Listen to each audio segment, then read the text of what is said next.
Today, I would like to share with you because I empathized with Pastor J.C. Lee's impressive and clear sermon about the two great commandments that Jesus emphasized. One of them, an expert in the law, tested him with this question: "Teacher, which is the greatest commandment in the law?" Jesus replied, "Love the Lord your God with all your heart, and with all your soul and with all your mind. This is the first and greatest commandment. And the second is like it: love your neighbor as yourself.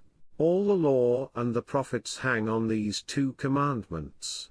Hearing that Jesus had silenced the Sadducees, who tried to get Jesus in trouble by asking difficult questions, and also they had been not allowed to do anything by his amazing teaching, Pharisees, who are fluent in the law, gathered, and one of them asked Jesus, and when Jesus spoke the truth, no one answered a word well, and from that day on, no one dared to ask Jesus. We can see that the 10 Commandments that God personally gave us are also made up of these two great commandments. 10 Commandments. First, you shall have no other gods before me. Second, you shall not make for yourself an idol. Third, you shall not misuse the name of the Lord your God. Fourth, remember the Sabbath day by keeping it holy. Fifth, honor your father and your mother. Sixth, you shall not murder. Seventh, you shall not commit adultery. Eighth, you shall not steal. Ninth, you shall not give false testimony against your neighbor. 10th, you shall not covet anything that belongs to your neighbor. As you can see, from the first commandment to the fourth commandment, they say the minimum code to keep as a lover of God, and from the 6th to 10th commandments, they say the minimum attitude to keep in love with people. Pastor Lee explains this with the capital letter X. The intersection between the two strokes is our respective position. Above, God's infinite love is focused on me. We can't help but appreciate, rejoice, and praise the love that is too great to handle. But that position should not be the end point. We cannot make a capital letter X if love stops at the intersection. By becoming the channel of God's love, not the end point, the two commandments, which are the core of the Bible, are realized only when love is delivered and spread in the same size as the great love from above.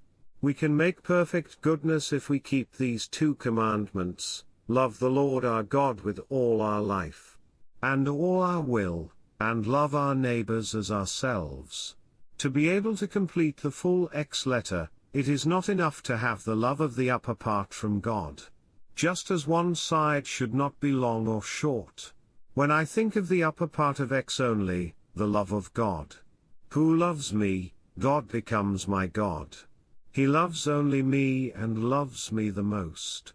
But beyond this stage, when I become a channel of God's love and begin to expand my faith to the lower part of X, people's love, my God becomes our God.